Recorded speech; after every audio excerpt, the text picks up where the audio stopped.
RTI Live News. Ask for right. RTI live news కి స్వాగతం. వర్షంలో తడుస్తున్న తనకు న్యాయం చేయమని కోరిన ఓ మహిళ భర్త వేధింపులు కారణమని పలాస వివేకానంద విగ్రహం దగ్గర వర్షంతో నిలబడి నాకు న్యాయం చేయండి అని మీడియాకు వేడుకున్నారు ఓ మహిళ. అయితే పోలీసులు దీనికి తప్పనిసరిగా న్యాయం చేయాలని తన భర్తను పిలిపించి గట్టిగా నిందించామని, ఇటువంటి తగాదాలు మరెప్పుడూ కూడా మీ మధ్యలో జరగకుండా ఉండాలని పోలీసులు గట్టిగా చెప్పారు. పోలీస్ స్టేషన్ రిపోర్ట్ ఇచ్చావు కదమ్మా? పోలీస్ స్టేషన్లో కంప్లీట్ ఇచ్చాం సార్. పోలీస్ స్టేషన్లో కంప్లీట్ ఇచ్చిన కూడా వాళ్ళు బాబుని నాకు ఇచ్చేసారు. బాబుని ఇచ్చిన 2 రోజుల తర్వాత నువ్వు రావాలి, బాబుని చూపించాలి, వాళ్ళ ఇంటికి పంపించాలి అనేసి చాలా ఫోన్లు చేసి అరెస్ట్ చేశారు. పోలీస్ కానిస్టేబుల్స్ చేశారు. సిఐ గారు అయితే నాకు ఒక్కసారి కలిసారు. సిఐ గారితో అన్నిసార్లు నేను మాటలైతే మాట్లాడలేదు. ఒకసారి కలిసి సిఐ గారు నాకు బాబుకి అప్పగించేశారు.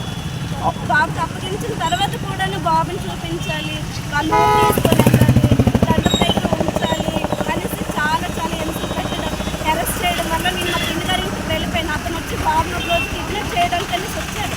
తీసుకువెళ్ళిపోతుండగా నేను బైక్ మీద నుంచి లాక్కున్నాను సార్ నా బాబుని.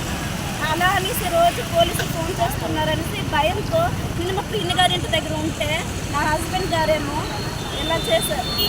అది ఎవరికన్నా బాబు తీసుకొని లెగిసిపోయిందని ఏదేదో రూమర్స్ క్రియేట్ చేశారు. నా బంధువుల ముందు, మా కన్నగారి ఇంట్లో, అమ్మమ్మ గారి ఇంట్లో ఎన్నెన్నో చెప్పిన మాటలు చెప్పి నన్ను చాలా మాట్లాడించాడండి.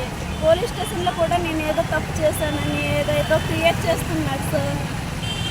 ఈరోజు పోలీస్ స్టేషన్ న్యాయం జరగలేదు. పోలీస్ స్టేషన్లో నాకు ఎటువంటి న్యాయం ఇక్కడ ఈ వర్షంలో నువ్వు ఒంటరిగా నువ్వు నిరహార దీక్ష చేస్తున్నావు, ఇది ధర్నా లాంటిది చేస్తున్నావు, దీనివల్ల నీకేంటి న్యాయం జరుగుద్ది? ఇదే ప్రజలు నాకు ఏదో ఒక దారి చూపిస్తారు కదా సార్. ఎవరో ఒక్కరైనా ఉంటారు కదా సార్. 10 మందిలో ఎవరైనా ఒక్కరైనా నాకు న్యాయం జరిపించే వాళ్ళు ఎక్కరైనా ఉండరు. అలా అని నేను ఇలా ఉన్నాను సార్. మనము తప్పు చేస్తే భయపడాలి. కోరుకుంటుంది అని చెప్పమ్మా. నా బాబు కావాలి సార్. నా బాబు నాకు అప్పగించాలి. భర్త అక్కర్లేదా? నా భర్తతో ఆల్రెడీ నేను కోర్టులో మెయింటెనెన్స్ వేసినా కూడా పోలీస్ స్టేషన్ వాళ్ళు మళ్ళీ రమ్మని ప్రొజెక్ట్ చేస్తున్నారు సార్. కోర్టులో వేస్తున్నామని చెప్పినా కూడా వినిపించుకోలేదు. కోర్టులో మెయింటెనెన్స్ వేసినా కదా, ఎంసీకే చేసాను కదా. మెయింటెనెన్స్ వేసాను సార్. మరి వేసి మళ్ళీ మళ్ళీ ఒకసారి కోర్టులో వేసిన తర్వాత అతను నాకు ఫోన్ చేయడం కానీ నా దగ్గర రావడం కానీ చేయకూడదు.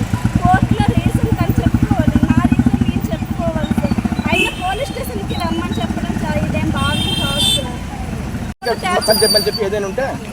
ఏదైనా ఉంటే కోర్టులో చూసుకోవాలి, కానీ ఇంటికి వచ్చి గొడవ చేసుకుని ఇలా కొట్టడం తిట్టడం ఇది బాగుంది కాదు కదా సార్. నా బాబుని 4 సంవత్సరాలు బాబు నా దగ్గరే ఉండాలి సార్, కానీ నా బాబుని తీసుకెళ్ళిపోయారు నా దగ్గర నుంచి.